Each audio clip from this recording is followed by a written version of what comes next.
Hi everyone, मैं रोहन यादव आप सभी का एक बार फिर से अपने यूट्यूब चैनल पर स्वागत करता हूं। मैं अपने यूट्यूब चैनल पर MSW, MP set, UGC net और MPPSC के संबंध में ऑनलाइन क्लासेस प्रोवाइड कराता हूं और केवल ये क्लास जो है सोशल वर्क से संबंधित होती है। तो मेरे यूट्यूब चैनल पर समाज कार्य के बारे में संपूर्ण जानकारी प्रोवाइड कराई जाती है। आज मैं MP सेट और UGC नेट के संबंध में जिनका एग्ज़ाम, हालांकि MP सेट का एग्ज़ाम 27 अगस्त 2023 कर दिया गया है और UGC नेट का जो एग्ज़ाम है वो 13 से लेकर 22 या 24 जून तक रख दिया गया है।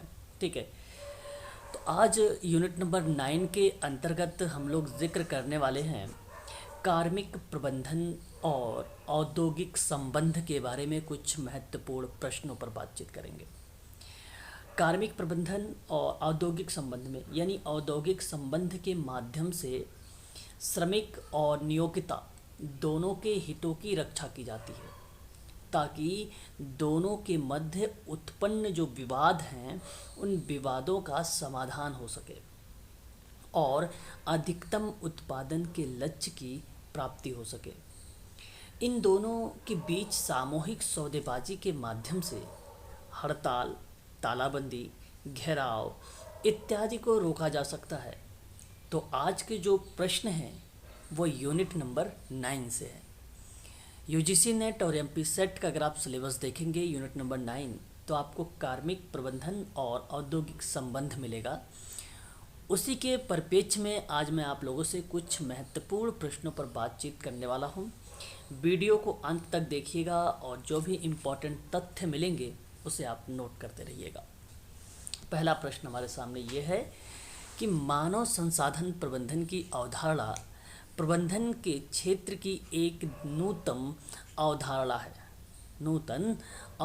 है जिसे वर्तमान समय में किस अवधारणा के रूप में देखा जाता है। यह बेसिकली प्रचलित के रूप में देखा जाता है जो ऑप्शन नंबर सी को रिप्रेजेंट करता है। क्वेश्चन नंबर 2 कि कार्मिक प्रबंधन का विकास प्रबंधन की वह शाखा के रूप में हुआ है, यह किसके प्राप्त करने और उपयोग करने तथा बनाए रखने के लिए परिभाषित किया जाता है। क्वेश्चन नंबर 2 सही जवाब संतुष्ट कार्यबल, ऑप्शन नंबर ए आपका करेक्ट होगा। क्वेश्चन नंबर 3 हमारे सामने कि औद्योगिक संबंध एक बहुविषयक कार्य क्षेत्र है जो किसके संबंध का अध्ययन करता है। क्वेश्चन नंबर 3 सही जवाब होगा रोजगार। क्वेश्चन नंबर 4 औद्योगिक संबंध सामाजिक संबंधों का एक महत्वपूर्ण भाग है जो आधुनिक उद्योग में क्या पाया जाता है। क्वेश्चन नंबर 4 सही जवाब अगर हम बात करें नियोक्ता और श्रमिक पाया जाता है, ऑप्शन नंबर ए करेक्ट हो जाएगा। क्वेश्चन नंबर 5 औद्योगिक संबंध भौतिक संसाधनों की अपेक्षा किसको इच्छित गति प्रदान करता है। 4 ऑप्शन आपके सामने, इसका सही जवाब जाएगा मानव संसाधनों को, ऑप्शन नंबर बी। आपको बता दें कि यदि आप UGC नेट सोशल वर्क में ऑनलाइन क्लास लेना चाहते हैं समाज कार्य के संबंध में तो मैं आप लोगों को ऑनलाइन क्लासेस भी प्रोवाइड कराता हूं।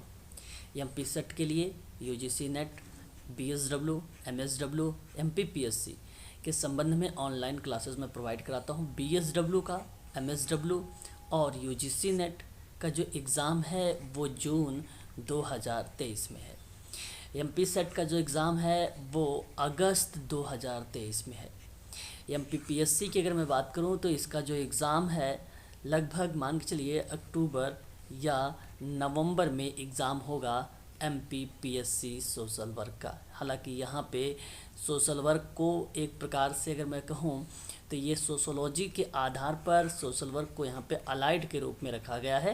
हालांकि इसका पूरा कंटेंट, इसकी क्लासेस जो है चलाई जा रही हैं।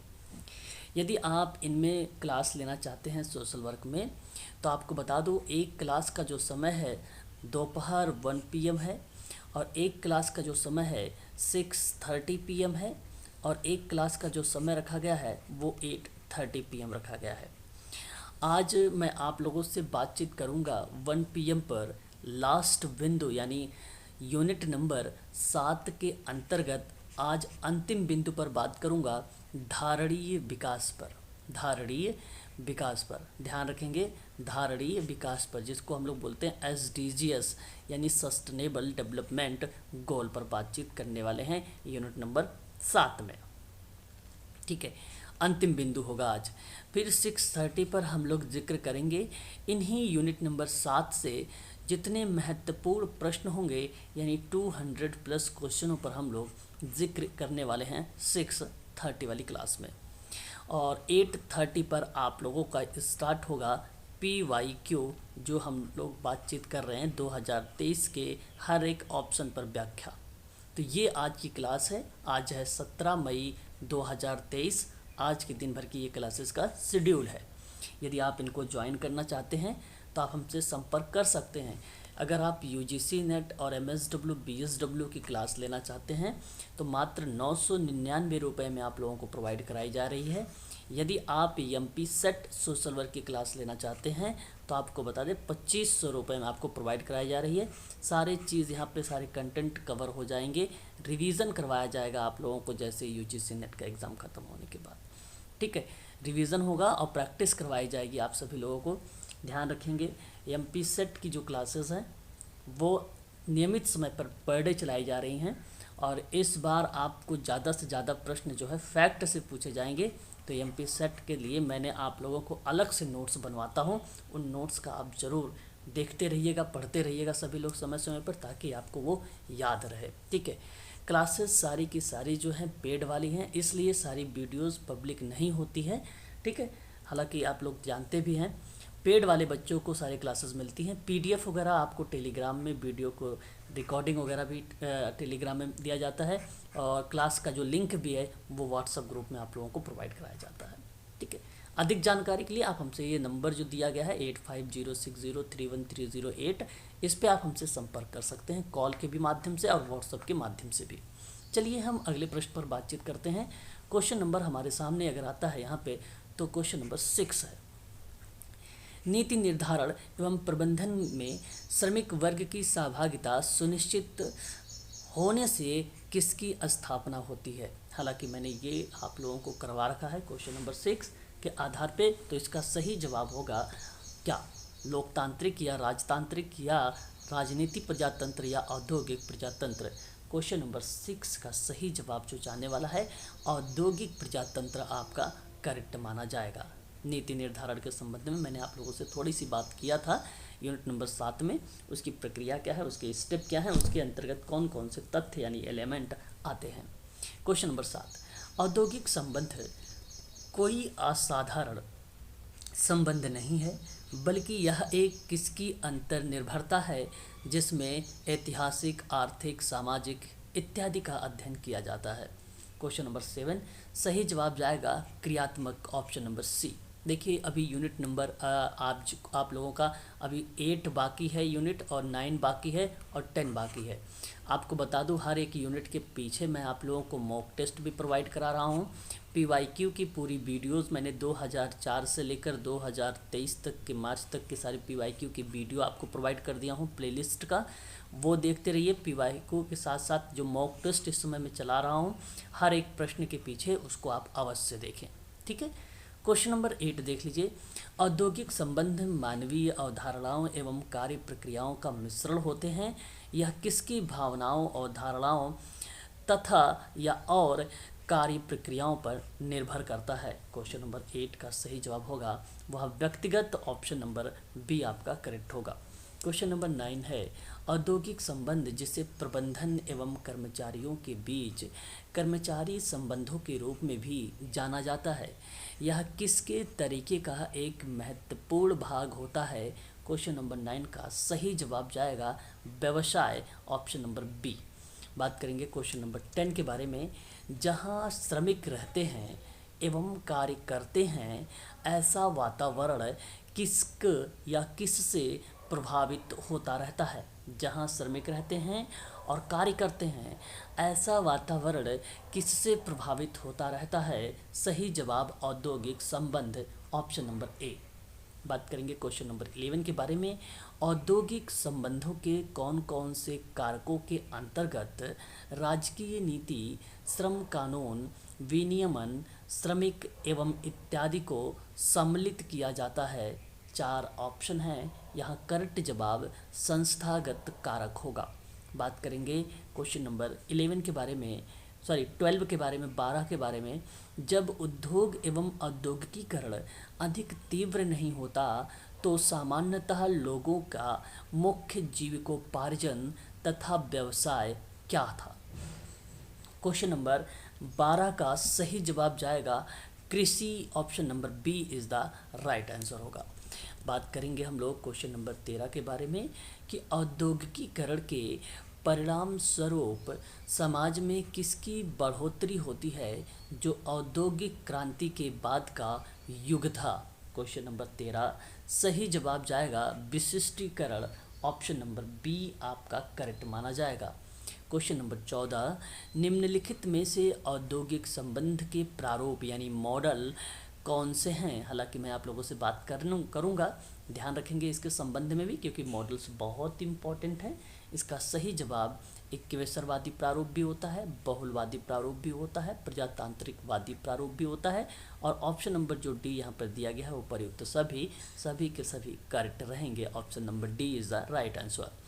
क्वेश्चन नंबर 15 औद्योगिक संबंध के किस प्रारूप में संगठन को एक खुश परिवार के आदर्श के साथ संकलित और अनुरूपपूर्ण इकाई के रूप में देखा जाता है? ये किस प्रारूप को प्रदर्शित करता है? क्वेश्चन नंबर 15 सही जवाब होगा इक्वेशरवादी प्रारूप को। बात करते हैं क्वेश्चन नंबर 16 औद्योगिक संबंधों का कौन सा दृष्टिकोण पूंजीवादी समाज के स्वभाव को देखता है जहां पूंजी और श्रम के बीच अभिरुचि एक मौलिक विभाजन की भूमिका निभाती है? सही जवाब प्रजातांत्रिकवादी प्रारूप को रिप्रेजेंट करता है। Question number 16। बात करेंगे क्वेश्चन नंबर 17 के बारे में। वैश्वीकरण की अवधारणा किस दशक में प्रचलन में आई और इसने विश्व समुदाय का ध्यान अपनी ओर आकर्षित किया? तो जो वैश्वीकरण की कॉन्सेप्ट है वो किस दशक में प्रचलित हुई और कहता है कि इसने विश्व समुदाय का ध्यान अपनी ओर आकर्षित किया, तो वो दशक का नाम बताइए। क्वेश्चन नंबर 17 सही जवाब ऑप्शन नंबर ए 80 के दशक में ये चीज़ें आई थी, यानी 80 के दशक में। बात करेंगे क्वेश्चन नंबर 18 एक विश्वव्यापी व्यापार विधा के रूप में वैश्वीकरण यद्यपि एक नवीन अधिगम है किंतु इसकी जड़ें द्वितीय विश्व युद्ध के बाद कितने दशकों में निहित है? 4 ऑप्शन क्वेश्चन नंबर 18 का सही जवाब 5 दशक। इन सब पर मैं व्याख्या करूंगा ऑनलाइन क्लास में। 5 दशक कौन कौन से हैं, उसमें क्या बातें मुख्य थी, उसको मैं नोट करवाऊंगा आप लोगों को। क्वेश्चन नंबर 19 क्योंकि यूनिट नंबर 9 अभी बाकी है, आप लोगों का 8, 9 और 10 ये 3 यूनिट बाकी हैं। बाकी यहाँ पर अगर मैं बात करूँ 5, 6, 7 यानी 1 से लेकर 7 यूनिट कवर हो चुका है। 7वां यूनिट का आज अंतिम बिंदु है, धारणीय विकास पर बातचीत करने वाले हैं हम लोग, है ना, आज की क्लास में। तो आज आपका 7 यूनिट कवर हो जाएगा। 8, 9, 3 यूनिट बचे हैं। ज़्यादा से ज़्यादा मैं 2 से 3 दिन लूँगा 8 में, और उसके बाद 2 से 3 दिन ही आपका 9 में, 2 से 3 दिन ही आपका जाएगा 10 में, यानी 3 दिन का अगर मैं लेता हूँ तो आप सोचिए एक दिन में अगर 3 क्लासेस हो रही हैं, इसकी अगर 3 क्लासेस 3 दिन चल रही हैं तो 3 × 3 कर लीजिए 9, यानी आपको 9 क्लासेस मिल जा रही हैं केवल एक यूनिट पे। काफ़ी है 9। अगर मैं आपसे 9 से 10 घंटे, हालांकि 1 घंटे प्लस मेरी वीडियोस होती हैं, अगर मैं आप लोगों से 10 घंटे एक यूनिट पर बात करता हूँ जैसे 8 में, तो आप सोचिए कवर हो गया सारी चीज़ें इसमें। हालांकि मैं मेन मुख्य बातों पर बातचीत कर रहा हूँ आप लोगों से, और जो कंटेंट मिल रहा है वो शॉर्ट में भी मिल रहा है और आपको ब्रीफ में भी मिल रहा है। PDF 1 से लेकर 7 तक की यूनिट आपकी टेलीग्राम पर पहुँच चुकी है। बचे हुए जो यूनिट्स हैं इसे भी 2 से 3 दिन में आपको भेज दिया जाएगा। बात करेंगे क्वेश्चन नंबर 19 के बारे में। भारत में वैश्वीकरण का प्रारंभ किस वर्ष हुआ था जो नए आर्थिक युग का सूत्रपात था? इस नई अर्थव्यवस्था में संघीय बाजार अर्थव्यवस्था का उदय हुआ। वर्ष आपके सामने 4 दिए गए हैं। करेक्ट जवाब यहाँ पे अगर हम बात करें तो सन 1991 था, 1991। ऑप्शन नंबर बी करेक्ट रहेगा। क्वेश्चन नंबर 20, निम्नलिखित में से या निम्नांकित में से वैश्वीकरण के भारत की आर्थिक, सामाजिक एवं सांस्कृतिक व्यवस्था पर प्रभाव कौन से हैं? 4 ऑप्शन। सही जवाब अगर हम बात करें तो निर्धनता अनुपात में गिरावट का भी है प्रभाव, उपभोक्ता एवं प्रधानता की बात करें, वर्ग के रूप में परिवर्तन की बात करें, ये तीनों के तीनों जो हैं आर्थिक, सामाजिक, सांस्कृतिक व्यवस्था पर भारत में प्रभाव डाले हैं। इस वजह से ऑप्शन नंबर डी आपका करेक्ट रहेगा। क्वेश्चन नंबर 21, कौन से ऐसी प्रक्रिया है जिसके द्वारा बड़े पैमाने पर नवीन उद्योगों को प्रारंभ किया जाता है और साथ ही छोटे उद्योग होते हैं उन्हें विशाल उद्योगों में परिवर्तन किया जाता है, या एक प्रकार से कह सकते हो परिवर्तित किया जाता है? तो सही जवाब क्या होना चाहिए? औद्योगिकीकरण। Option number B is the right answer होगा। क्वेश्चन नंबर 22, समाजशास्त्र की एक विशिष्ट शाखा के रूप में ध्यान रखेंगे औद्योगिकीय समाज कार्य की मान्यता प्राप्त हुई, और कहता है किस वर्ष के आसपास विद्वानों के द्वारा इस शब्द का व्यापक प्रयोग किया जाने लगा? क्वेश्चन नंबर 22, सही जवाब सन 1930 आपका माना जाएगा, 1930। बात करेंगे क्वेश्चन नंबर 23 के बारे में। अंतर्राष्ट्रीय श्रम संगठन की स्थापना किस वर्ष बसरजीत की संधि के परिणाम स्वरूप हुई थी? क्वेश्चन नंबर 23, सही जवाब यहाँ पर वर्ष 1919। मैंने कई बार आप लोगों से इस पर भी बातचीत कर चुका हूँ, ठीक है। आगे बात करेंगे। और क्वेश्चन नंबर 24, अंतर्राष्ट्रीय श्रम संगठन किस वर्ष UNO, very very most important, ये पॉइंट आपको धारणीय विकास के अंतर्गत आता है। मैं आप लोगों से जिक्र करने वाला हूँ यूएनओ के बारे में भी आज की क्लास में, कि एक विशेषज्ञ संस्था के रूप में कार्य कर रहा है। तो 24 वर्ष 1946, ध्यान रखेंगे 1946 में अंतर्राष्ट्रीय श्रम संगठन जो है यूएनओ की एक विशेषज्ञ संस्था के रूप में कार्य की प्रक्रिया को संचालित कर दिया। ऑप्शन नंबर आपका 24 का बी वाला ऑप्शन करेक्ट चला जाएगा। क्वेश्चन नंबर 25, अंतर्राष्ट्रीय श्रम संगठन संस्था श्रम कल्याण और औद्योगिकी उन्नति में अपने सदस्य राष्ट्रों को समय समय पर क्या दिया करती है? 4 ऑप्शन आपके सामने है क्वेश्चन नंबर 25 का। सही जवाब बहुमूल्य सुझाव, ऑप्शन नंबर ए आपका करेक्ट रहेगा। क्वेश्चन नंबर 26, सामूहिक प्रयास का एक लंबा इतिहास रहा है क्योंकि श्रमिकों के इन प्रयासों को सामूहिक सौदेबाजी का नाम बहुत बाद में दिया गया था। आधिकारिक रूप से सर्वप्रथम इस शब्द का प्रयोग किस वर्ष किया गया है? क्वेश्चन नंबर 26 का सही जवाब वर्ष 1891। Question number 27, American federation of labour के अध्यक्ष सैमुअल गॉम्पर्स ने किसके व्यापक प्रयोग पर बल दिया जो धीरे धीरे विश्व के कई देशों में औद्योगिक विवाद सुलझाने इत्यादि में महत्वपूर्ण भूमिका हो गई? सही जवाब ऑप्शन नंबर बी सामूहिक सौदेबाजी। आगे बात करेंगे क्वेश्चन नंबर 28 के बारे में। कहता है कि सामूहिक सौदेबाजी में श्रमिक नियोजन से अधिक सुविधाजनक नियोजन किसके लिए मोल तोल करता है? क्वेश्चन नंबर 28 सही जवाब शर्तों एवं दशाओं पर। बात करेंगे क्वेश्चन नंबर 29, निम्नलिखित में से सामूहिक सौदेबाजी के महत्व कौन से हैं?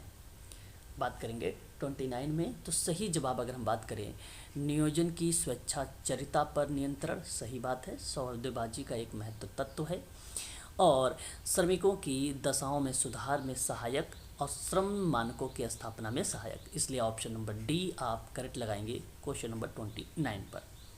यदि आपको देखो सोशल वर्क में यूजीसी नेट क्रैक करना है और एमपी सेट क्रैक करना है तो पढ़ना आपको पड़ेगा। जब तक आप इन टॉपिक के बारे में पढ़ेंगे नहीं तब तक ऐसे प्रश्नों को आप सॉल्व नहीं कर पाएंगे। पेपर आप जब देने जाते हैं तो लगता है पेपर बहुत सरल है और जब आप अपना आंसर की फाइनल आंसर की जारी करते हैं या चेक करते हैं, तब आपको पता चलता है यार मैंने ये प्रश्न का ये जवाब होगा, ये कैसे मैंने लगा दिया, है ना। गलत आपका तब देखने को मिल जाता है प्रश्न। क्यों ऐसा? ऐसा इसलिए क्यों आपने स्टडी नहीं किया, आपने अपने तार्किक माध्यम से जो आपको लगा कि ये सत्य होना चाहिए उसको लगा के आए, परंतु आपको फैक्ट के आधार पे प्रश्न बनाए जाते हैं, है ना। फैक्ट के आधार पे तर्क करना होता है, और जब आपको फैक्ट पता ही नहीं है तो तर्क किस बात पे आप करते हैं। आप ऐसा जो चीज़ें दी गई हैं, जो आज आधुनिक या वर्तमान समय में जो चल रही हैं, उसके आधार पे आप लोग तर्क करना शुरू करते हैं, और वहीं प्रश्न ये गलत हो जाता है। इसलिए जब फैक्ट पता रहेगा तब आप सही तरीके से कर सकते हैं। और फैक्ट आपको आएगा कैसे?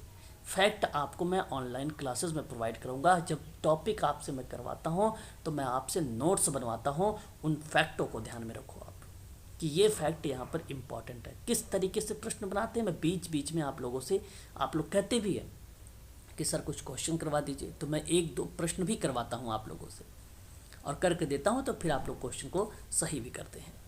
क्वेश्चन नंबर 30 और लास्ट सवाल, सामूहिक सौदेबाजी के द्वारा नियोजन एवं श्रमिक किसी विषय पर आपसी वार्तालाप करते हैं। समझौता होने के बाद उद्योग में शांति स्थापित की जाती है और इससे राष्ट्र में किसका विकास होता है। क्वेश्चन नंबर 30 का सही जवाब ऑप्शन नंबर सी, आर्थिक एवं सामाजिक। तो सोशल वर्क में आज के लिए प्रश्न इतना ही रखिए आप सभी लोग यूनिट नंबर 9 में।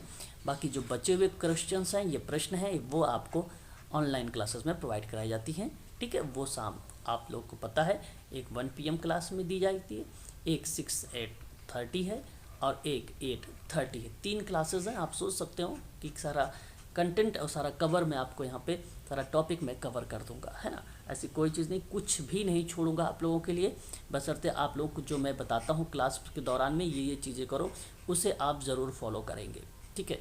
हर क्लास के पीछे मैं ज़रूर आप लोगों को कुछ ना कुछ चीज़ें, मेन बातें बता के जाता हूँ, उन्हें आप ज़रूर पढ़ा करें, ठीक। आज के लिए बस इतना ही। अधिक जानकारी अगर चाहिए आपको तो 8506031308 पर आप कॉल कर लीजिए या व्हाट्सएप के माध्यम से आप जानकारी प्राप्त कर लीजिए, ठीक है। चलिए आज के लिए बस इतना ही।